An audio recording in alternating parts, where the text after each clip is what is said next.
Well, good morning, everybody. How are we doing today? All right. Well, let me ask you a question as we get started. Did you ever notice how we can see things all of the time, maybe the same image, picture, sign over and over again, and yet miss something that's been there all along? Let me give you a good example of this by showing you a bunch of logos. These are logos that we see all of the time, different logos. But right here's the FedEx logo. But did you ever notice that there's an arrow hidden in the logo, which is a little bit of an homage to what they do? Right here is the Tour de France logo. I don't know if I did the accent right there, but that doesn't matter. But there's a biker, because it's obviously a bike race, hidden inside the logo.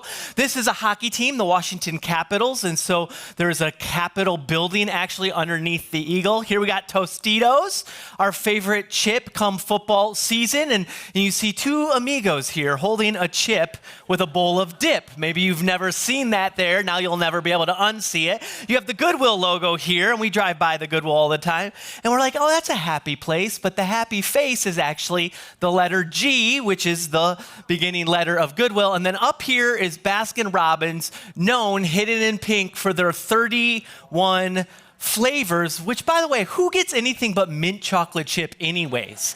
And if you walk in there and say butter pecan, here's what I know, you're old, because the only people that like butter pecan are like 80 plus. So, hey, and I love you, you're welcome here, but that's just the cold hard truth. So here's the thing, you may have seen these logos, things like this, thousands and thousands of times. We've seen the FedEx truck. We see it every day. It drives by us, and you maybe have missed something that was there the entire time. And so let me ask you another question. This is rhetorical. But when you look into the mirror, what do you see? Maybe you see an accountant or an engineer, a nurse, a plumber, a student, a mom, a parent of some kind. Maybe you see someone that's really good looking, humble and handsome. That's what I see, right? Well, what if you take it one layer deeper, beyond the surface of yourself? What do you see? Well, I think it's safe to say in a room this size with this many people, there's a lot of us when we look into the mirror and we take a deep inventory of who we are, that there are some things and characteristics about ourselves that we don't like. Maybe we're reminded of our past or our background. Maybe it's a character flaw or a habit or an addiction that we just can't seem to kick. Maybe there's some regret over something we did or something we've said. Maybe we see a coward or a loser or a failure or a reject or someone that's unlovable or ugly or stupid. And when we see these things in the mirror that we don't like, we tend to stuff it or try to ignore it, because when we face these things, what it tends to do is cause a lot of inner chaos, does it not? It causes this inner turmoil, and we don't know what to do sometimes with this turmoil, so we play the I wish game. I wish I was smarter, or I wish I had a second chance, or I wish I was taller, I wish I was a baller, I wish I had a girl that looked good, I would call her. Skilo, anyone? Maybe too old of a reference, I get that. But we play that I wish game, and since we don't know what to do, like I said, we either shove it, or many times, maybe in ways we don't realize, we find ourselves living out of that brokenness. And when we live out of that brokenness that we feel inside, it doesn't just cause turmoil within us, but it unfortunately causes turmoil all around us. And then we really don't know what to do. But what if the key to finding an inner peace has nothing to do with playing the I wish game, wishing our past wasn't there, or that our scenario would change, or that our circumstances were different? What if the problem wasn't with what you see in the mirror, but rather the problem is in terms of how you see yourself in the mirror? Which means the mirror itself isn't broken, but maybe your lens that you're viewing through is. And if you could fix the lens, what is blurry or maybe untrue about yourself could come into a new focus, and you can see something that's true about yourself because God put it in there, that's been there all along, but you need somebody to help you fix the lens. On April 24th, 1990, NASA launched the Hubble Space Telescope into outer space, and this thing is just up there right now. It is 350-ish miles above us, spinning around our planet at 17,000 miles per hour. That's wild. It goes 5 miles a second. It orbits the Earth every 95 minutes. And when they built this thing, it cost like $1 billion, $2 billion. In today's economy, it'd be multiple billions of dollars. But everyone said, hey, this is worth it. We got to do this, because when we send this thing up there, we are going to see things that we've never seen before. And so then the first image came back from Hubble Space Telescope. And when the first image came back, everybody was like, uh-oh, Houston, we have a problem. Because this image right here is what you can see from the ground. And this was the first image captured by Hubble that was sent back, this blurry image that doesn't look very good. And people started panicking and saying, we spent billions of dollars for that? And the panic set in and everybody was like, we got to do something. It's kind of how Bears fans feel right now. The panic has now set in and we're like, we got to do something. That's why I wore my Bears shirt. I'm going to will them to victory today. I still have hope. Let's be honest, they're probably going to lose by 50 points. But anyway, so they realized we've got to fix the Hubble, which if the Bears would just call me, somebody give them my number. I can fix your problems. Fire everybody. Put me in charge. We will win. But okay, I'm sorry. So they realized they have to fix it. Well, what was wrong with the telescope? Well, a very simple way of breaking it down or explaining it is there was an error in the lens, and the lens was using a mirror system, and there was a piece that was off by 2 microns. Just because none of us know what that means. Some of you are like, I do, microns. No, most of us don't have any clue what a micron is, and I get that. Think it's off by less than 1/50th of a piece of paper. But just that much was causing these blurry images to come back. And so there are some very smart people, and so they essentially built what is like a big contact lens to install onto the Hubble Space Telescope. It's called CoStar. And so they flew up there, they ran alongside the telescope, they caught it, and they installed this thing. And now look at the images that we get back from the Hubble telescope. Stunning. Things that we actually truly, beautiful images of outer space from hundreds, millions of miles away from us that we had never seen before. But let me show you a before and after picture really quick. Same shot, Hubble Space Telescope. When the Hubble Space Telescope was seeing the universe like this, out of focus and blurry, it wasn't the universe's fault, because the universe was always in focus. It was Hubble's fault because it had a faulty lens. And this so much parallels to our life. Stephen Covey, the leadership guru, said, we see the world not as it is, the world's in focus, but as we are, or as we are conditioned to see it. And so when you think about your life, when there is turmoil, when things are bad, when there is chaos, what is your go-to lens in which you view your life or view the world? Do you see obstacles or do you see opportunity? Do you see despair or do you see hope? Do you see panic or do you have peace? And the reality is you will never see opportunity or hope or peace if you are viewing your life or the world through a broken or faulty lens. But herein lies the problem. Most of us have been conditioned to see the world through the lens of fear. Maybe that's why the number one command in the Bible is to fear not, because that's how we interact and see the world. But what if we can recondition, fix the lens by which we see the world? Would it have the ability to change our entire perspective? But you'd say, well, how? How do we do this? Well, the Apostle Paul, he tells us something amazing in the book of Philippians. He wrote about half the New Testament. He's writing the book of Philippians, which is really, in a lot of ways, a book of joy from a prison cell. And he says something in Philippians chapter 4 that when we find ourselves overcome with our insecurity, when we find ourselves overcome with fear, when we find ourselves being overcome by anxiety, he says, don't be anxious about anything, but in everything, through prayer and supplication, present your requests to the Lord. He says, when you're afraid and when you're anxious, you can take it to God in prayer, and you can take everything to God, because if it's big enough to fret over, then it's big enough to pray over. So if it's something that your eyes are fixed on, you should take it to God and look at what Paul says happens then when we do this. And this is a very famous verse, it's a popular verse, and we can gloss over this and miss the transcendent power and truth that God is trying to communicate to us through this verse. Paul says in Philippians 4:7, you pray, you go to God, and the peace of God, which transcends all understanding, will guard your hearts and your minds in Christ Jesus. Something powerful happens when we go to God. God will put a cosmic contact lens onto your heart and onto your mind that helps you begin to see what he sees.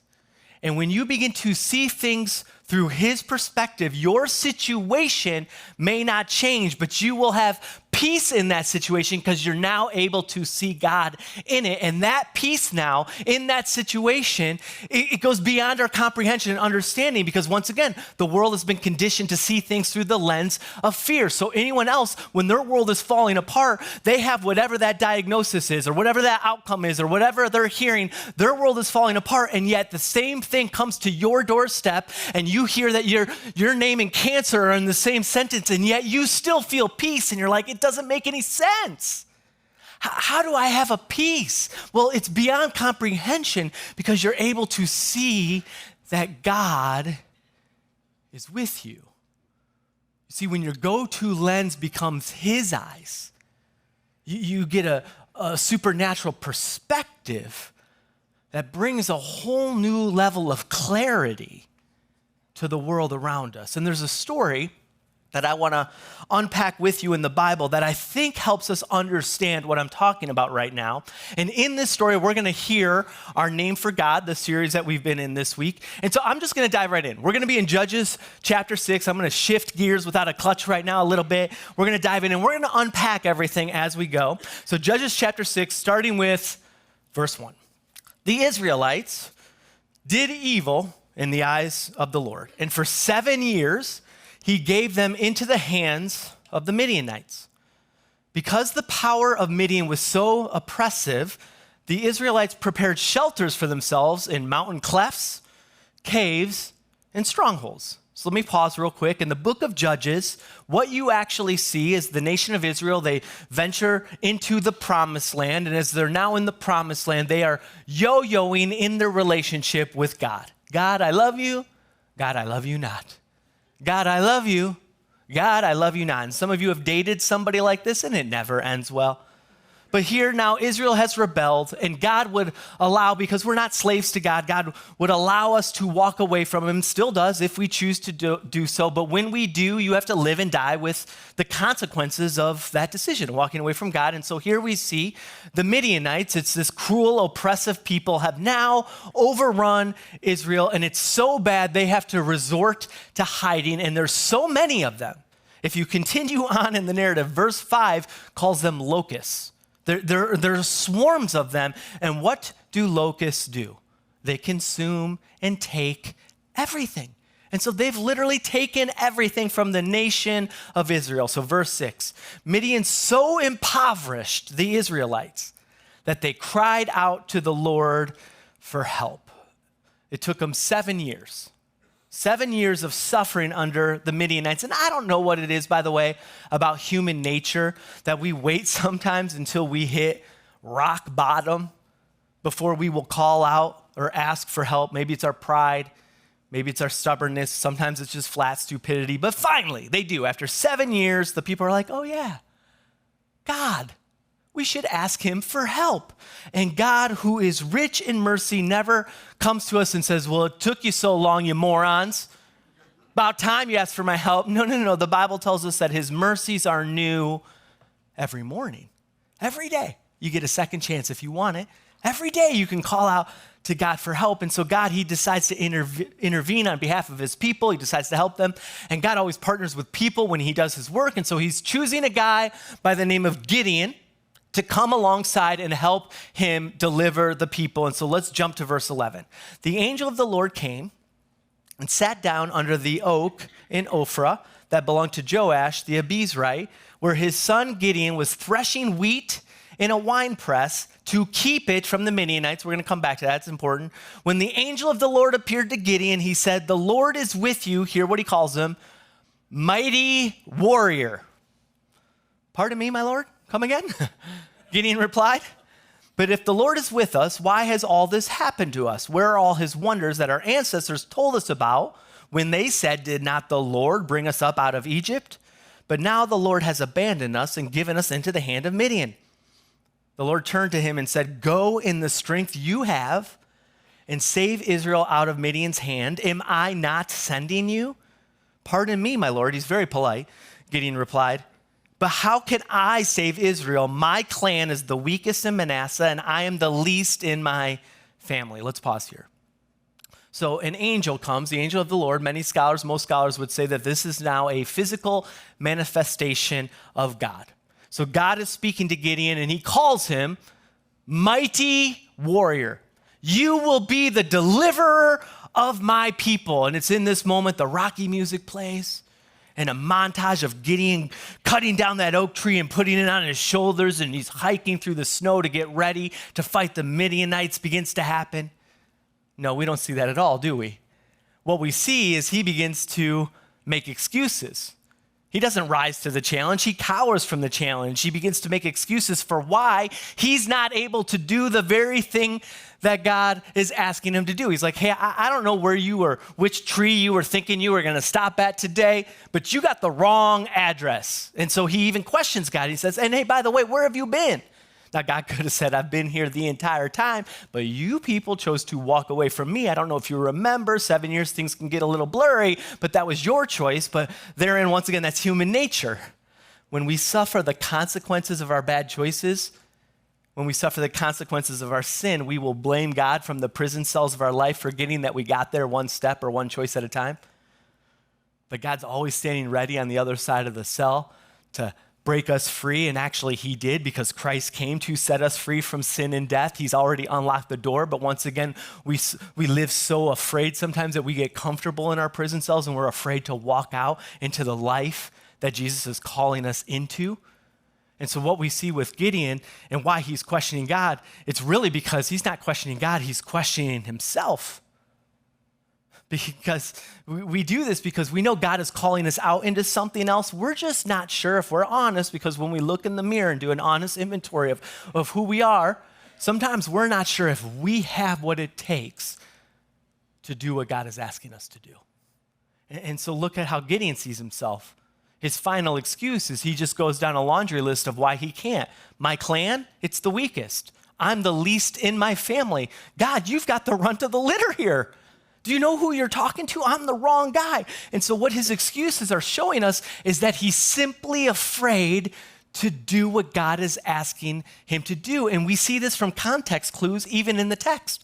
Remember how I said he was threshing wheat in a wine press? When you would thresh wheat, you would usually go to a hillside, because, and I'm not a farmer, so I don't know how threshing wheat exactly works, but essentially you would want to do it at an elevated place, because as you would thresh the wheat, the wind would help separate the wheat from the chaff, from the garbage, the stuff you'd want to throw away. But it says he's in a wine press, and a wine press is a hole in the ground. A wine press is a pit. This is not a good spot to thresh wheat, but he's in a hole. Why? Because it says he was hiding from the Midianites. He's afraid. He doesn't want them to see him threshing the wheat and come and steal his grain, or worse, kill him. And so Gideon, I think it's safe to say, he sees himself much more as a mighty coward than a mighty warrior, because he's been conditioned by his circumstances to see his world through the lens of fear. So fear is giving him a blurry picture of himself. And we can get that. The Midianites for 7 years have been a cruel people. They're scary people. They're bad dudes. Thus, it makes sense why he's afraid. And Gideon's in a pit. And things always look pitiful from the pits of our life. Our pits of our life always give us an incorrect vantage point or a terrible perspective. But this is his perspective. And don't we find ourselves doing this? Making excuses for why we can't, whatever it is that we know we're supposed to do. take that risk, take that opportunity, do what God is asking us to do, and we tell God, I can't do that. I'm not smart, or I'm too young, or I'm too old, or it's too late. We got all the reasons not. Why not? Because we've been conditioned to see ourselves and the world around us through the lens of fear. And whenever you live that way and view your circumstances, your past, or your family, or your situation through the lens of fear, you will always lose sight of the bigger picture that God has for you. But notice when God comes into the picture, he doesn't even take into account Gideon's fears. He doesn't debate with him about his fears. He doesn't take into account his family dynamic. He doesn't debate with him why his family's A-okay. No. God just simply comes into the picture and calls him what he is, because that's who he is, because that's how God sees him. Why? Because God always has a different lens. God sees him as mighty warrior because that, and this is important, is what was inside of him, even if he couldn't see it himself. And this goes to show us that God never sees us as we see ourselves. When you look in the mirror, and if you were to see someone that's weak or a loser or unable or the sum of our failures, God doesn't see any of that. God sees the potential that lies beyond that. You see, from God's viewpoint, he sees who you truly are and who you were made to be. Even if you can't see it or those around you can't see it, God does. And what's interesting is God called and saw Gideon as a mighty warrior, not because of what he had done, because up until this point, nothing about his life would tell us that he was a mighty warrior. No. He doesn't call him mighty warrior because of what he's done. He calls him mighty warrior because he knows what he would become. And this is God's vantage point. When we see problems, God sees possibilities. When we see pain, God sees a purpose that can come forth from it. When we see our inadequacies, God sees an opportunity for his glory. And if there's a difference between how God sees something and how you see something, then who do you think is right? If there's a difference between how God sees you and how you see yourself, who do you think's right? You with your broken vantage point, or your maker and creator, the one who hung the stars in the sky? Who is right? And so he's trying to help Gideon see past his excuses, to see what he sees. And so how does God get Gideon to see past his excuses? Well, he had already told him in the text that I previously read to go in the strength that you have. You have the ability to do this. But now look at what he says in verse 16. The Lord answered, so Gideon gives him his excuses, and this is his response. I will be with you, and you will strike down all the Midianites, leaving none alive. Gideon, I hear you, but don't discount the trump card. I will be with you. My presence is always greater than your excuses. And if I've called you to do it, then you don't have to wonder if you have what it takes. I will make sure you have what it takes. Now, I love this next verse because I love how Gideon responds to this. It cracks me up, and I can relate to this. I can't necessarily relate to seeing an angel under an oak tree, but I can relate to his response to God in this moment. Verse 17, Gideon replied, if now I have found favor in your eyes, give me a sign, aka prove it, that it is really you talking to me. Gideon's like, okay, God, look, all right, I want to believe you, but you're asking me to go fight a locust-sized army right now, and you say you're going to make sure that we're going to win. Well, I want to make sure you are who you say you are. I want to make sure I didn't walk through a little cloud of somebody's wacky tobacco. I want to make sure I didn't eat a funky mushroom. I want to make sure I wasn't hanging out with Aaron Rodgers and doing that ayahuasca. You know, I got to make sure that this ain't a bad dream. And don't we resonate with that sometimes when God's calling us out of our fears? We're like, hey, God, I'm not sure. I got to make sure this is the Holy Spirit, not a bad burrito I ate last night. Like, this is God or indigestion. I need to know what am I feeling right now. And that's what's happening. And so for the sake of time, I'll sum up what happens next. But the angel, he tells him, okay, fine. You want to make sure, go grab some meat, grab some unleavened bread, grab some broth. He essentially tells him to make a soup, put the soup on a rock, and the angel, he has a staff, and he takes his staff, and he touches the staff on this soup, meat, bread concoction, and fire bursts forth from the rock, poof, consumes everything in front of him to give, like Gideon's now, okay, I got it. He freaks out in that moment because now he knows that this is for real. Verse 22.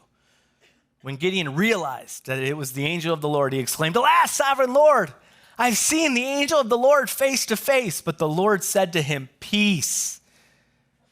Do not be afraid. You are not going to die." So Gideon built an altar to the Lord there and called it, here's our name, Jehovah Shalom. The Lord is peace.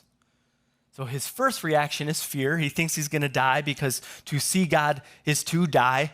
But God says, don't chill out, my man. I ain't going to kill you. I'm calling you into something greater. So peace, I got you. To which now Gideon, he builds this altar, Jehovah Shalom. The Lord is peace. The word shalom is an interesting word. Many of us are familiar with this word. We've heard this word. This is a word to this day that Jewish people will use as a greeting or as a goodbye. They'll say shalom, peace, much like Italians will say ciao. This was just a common way to greet people, a common way to offer a blessing to people. But the word shalom doesn't mean peace in the way that we think peace means, because when we hear the word peace, we think tranquility. We think calm. But shalom to a Hebrew means something deeper than that. It means completeness, to be made whole, for something to be made well, for things to be ordered, which means shalom has nothing to do with our feelings or happiness or circumstances. It has everything to do with our perspective. Shalom comes when you know God is holding you together, even if the world around you is falling apart. That you are complete and whole in Him, and that's why it's a peace that passes understanding. Your circumstances do not have to align with the peace that you're feeling. And so you look at Gideon. He got peace when he was sure that he had seen God, when he was face to face with God. So now Gideon was viewing things through the lens of God. God was now the lens by which Gideon would see everything else, including himself. And God's lens always takes what is chaos. God's lens always takes what is blurry and brings it into focus. So maybe in other words, to make this simple in the context of this story, this might help us a little bit deeper what this type of peace is. Peace is clarity. To have shalom, it means you see what God sees and you now align yourself with Him.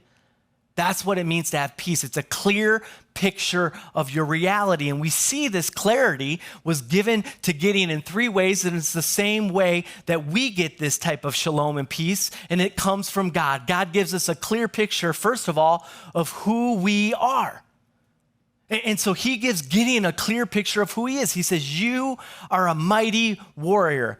And once Gideon was clear that this was God in front of him and God was calling him mighty warrior, he became confident in who God said he was. And when he was confident in who God said he was able to do something he never thought he was able to do because God gave him a clear picture of who he was.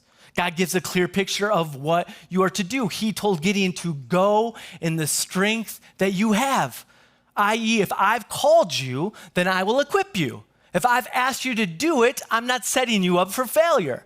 If I've asked you to do it, I will help you make sure that it happens. You have been created by me with a divine purpose. You are made for more. You are not just a speck on this planet floating in space. You have a purpose to your life. And so peace comes when we have a clarity in terms of what we are supposed to do with our life, that we were made for His glory, His purpose, and His mission. And God gives a clear picture to Gideon of what he is capable of. He says, I am with you. The one who once again formed the earth, the one who separated mountains from the oceans, the one who hung every star in the sky. I am with you, and if God is for you, then who can be against you? There is peace in knowing his power. And if you look at this picture now, peace is clarity. The only way to get peace like this, notice the first two words here, God gives. These are things that you can only get from God. Peace does not come from power. Peace does not come from money. Peace does not come from a feeling. Peace comes when you have a clear picture of who you are, what to do, and what God is capable of. It's clarity. And there is power in that type of peace. Now think about this oppositely for a second. When someone doesn't have peace, usually what that means is they don't have a clear picture of those three things. When someone doesn't have peace, they don't know who they are. They don't know who God made them to be. They look in the mirror and all they see is their brokenness. They don't have a clear picture of what to do. They don't think they were made for more. They don't see the purpose that God made them with, and they don't have a clear picture of what God is capable of, that God can change any life, that God can change any broken heart, that God can change any story. And so if you don't have a clear picture of these things, this is how fear and worry overcome us. Chaos takes over because we lose clarity, and it goes back to why prayer is so powerful. Why prayer matters is that it helps you get a picture of these things. So often, we think that prayer is us going to God to try to get God to see what we see. That's not the purpose of prayer. You don't talk to God to get him to see what you see. No. You talk to God so you can see what he sees. And when you see what he sees, it gives you a supernatural clarity to the world around you, including yourself. And when you have a clear picture, you have a peace that passes understanding. Let me take this one step further. You think of one who's far away from God, someone who's rejected God or a pagan, doesn't know God at all. Isaiah 57:21 says, there is no peace for the wicked. Well, why? Because sin separates us from God, who is the source of peace. Sin corrupts who we are. Sin destroys what we were meant to do. It takes from us our calling and our purpose. And when we sin, it's because we have an absence or no belief in the power of God. So sin is stealing our shalom, our wholeness. Sin steals our completeness from God and causes inner chaos. One last note about peace. Let's jump back to Gideon really quick. Peace doesn't mean a change of our circumstances or an absence of conflict. Because notice that Gideon is in this moment, he says, Jehovah Shalom, the Lord is peace. He says the Lord is peace, and guess what he's on the threshold of? War. He has to go and still do what God is calling him to do, which is to fight the Midianites. But he had peace because he was clear in terms of who he was, what he was supposed to do, and that God was with him, that God is powerful. And if you fast forward the story, it's kind of wild. You can go and read it later, but God whittles the army of Israel down to 300 dudes. They go and fight like 135,000 soldiers. You'd think God gives them tanks and bazookas. No, they go with horns and jars. It's a wild story, but it's just to show the power of God. And they trust God, and God has the Midianites turn on each other, and God delivers Israel from their hand, and they win. And it's in this moment when they win that Gideon finally sees the realization of what God saw. He goes from a coward in a hole to a warrior on a hill. And that's the power, the change that comes when Jehovah Shalom, the God of peace, enters the picture. I heard an analogy used by a guy named Tony Evans about an orchestra that made me think of a reality that's happening in my life right now. I have two boys, as you know, a 12-year-old and a 10-year-old, Jack and Luke, and both of my boys now are officially in the band, junior high band, and they're both horn players, so that's a lot of fun for me. I got a trumpet player and a trombone player in the home, and Andrea was a band player when she was younger, and so she's like totally into this, and she comes from a musical background and a musical family, and so they're all like kind of into this, but just a little bit of a confession right now. I am not that into this. And when the concert comes up, and I know I have to go to the band concert, I don't want to go. Matter of fact, I dread going. Now, don't judge me right now. I can see some of the judgment in your eyes. Church, I'm being open with you right now. All right, I go because I know I'm supposed to go. It's the right thing to do. It's the parental thing to do. So out of duty, of course, I go to the band concert, much like this year I turned 45 and I went and got a colonoscopy. I didn't want to, but I knew it was the right thing to do. I know you should go. I didn't want to. Some of you are like, wait, did you just compare going to a band concert to a colonoscopy? Yes, I did, and the analogy sticks. So anyways, you go to the concert, and what happens, right? Everyone shuffles in. All the kids come in with their instruments, and they sit down, and what do they all start to do? Make loud noises. They start to warm up, and when you hear them start to warm up, nothing doesn't sound very good, does it? And as a dad, I get a little bit nervous. I'm like, ooh, what am I about to experience for the next 45 minutes? And you're just kind of hoping everything comes together, and you're like, okay, I hope all of this is A-okay by the end of the night. But everything changes when the conductor comes out, and he takes his, whatever that thing is called. I know some of you know what it's called. I don't know what it's called, but it was a stick. And he taps it, right? Taps his stick. And what happens? Everybody calms down. And everybody looks up to the conductor. And he starts doing his thing and pointing at people and waving his hands. And then all of a sudden, what was noise? What was everybody doing their own thing? Everybody now knows their part. Everybody knows what to play. And this noise comes together to make beautiful music. And I'm listening to junior high band, and I'm like, hey, they're pretty good. This is amazing. Because when the conductor comes out, he takes what is a bunch of chaos, everybody doing their own thing, and he turns it into harmony. And this silly analogy, in a way, is a picture of when Jehovah Shalom enters our life. You know, when we try to do life alone or make our own music, or we ignore the conductor, we think we've got this. What kind of tends to happen is our life turns into a lot of noise and chaos and turmoil. There's no peace. But then if he walks in and we put our eyes and our focus on him, and he begins to direct us, and instead of debating his direction or making excuses, we respond to his direction. We know our part. We know what we're supposed to do. When we know our part, it's like what was chaos in us all of a sudden becomes this beautiful harmony. And that's the power of his presence. It makes all the difference in the world. It brings order and clarity. Harmony always comes with him. Isaiah 26:3 says, you keep him in perfect peace, whose mind is stayed on you, because he trusts in you. I love this. The word perfect peace in the Hebrew, it just actually is shalom, shalom. You get double peace when your focus is on the God of peace, Jehovah Shalom. As we wrap up today, I think some of you might say, well, Gregg, I'm just having a hard time with my fears, with my circumstances, with what's going on in my life right now. I'm having a hard time seeing God in the midst of what I'm going through. That I would encourage you to look no further than the cross of Christ. Let me show you one more pic here as we wrap up. This was a picture taken by the Hubble telescope. This is 31 million miles away. This is the center of the Whirlpool galaxy. And you'll notice at the center of this Whirlpool galaxy is something that looks like a cross. And I can't help but think, and maybe it's just because I'm a pastor, that this was just a little love note that had always been there when God hung the stars in the sky. And he would know that at some point we would find it, this little love note, just to remind us that his plan from the beginning, for God so loved the world that he sent his one and only Son, that whoever would believe in him shall not perish, but have life. This little love note to remind us that we are loved.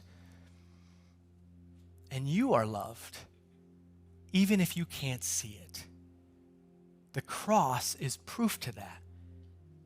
And if you could begin to believe it, if God could begin to open your eyes up to see him, to see that you're loved, that you're chosen, that you're accepted, that you have a purpose, that you have a calling, you will get a supernatural clarity and peace that passes understanding.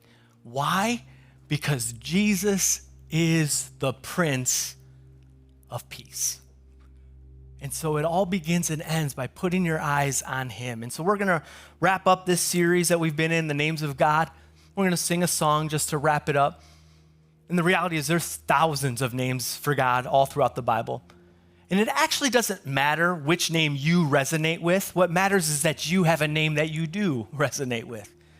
Because what it comes down to, if you look at these names of God, They were names given by real people to God from their interaction with him, from their connection with him, which shows us that what God is longing for with you at the end of the day is a relationship with you. And the cross of Christ is what makes that relationship with this God, Jehovah Shalom. God is peace possible. Let me pray for you. God, help us have your supernatural eyes right now in this moment to maybe see what we cannot see in and of ourselves, to see who we are, that you've made us for more, and that you make all things possible. And if we could begin to believe that, then man, you could change everything in our story and everything in our circumstance. Regardless of if our circumstances change or not, we will see you in the midst of them. And that gives a peace, a powerful peace that passes understanding. So I pray for everyone in this room right now. Maybe there's people here that have never seen the love of God, but I pray today the image of the cross is burnt onto their brain and onto their heart, and that they see your love through a whole new perspective. That Jesus came to make a way when it seems like there is no way, and that your love for us has been there from the very beginning. In the name of Jesus, I pray. Amen.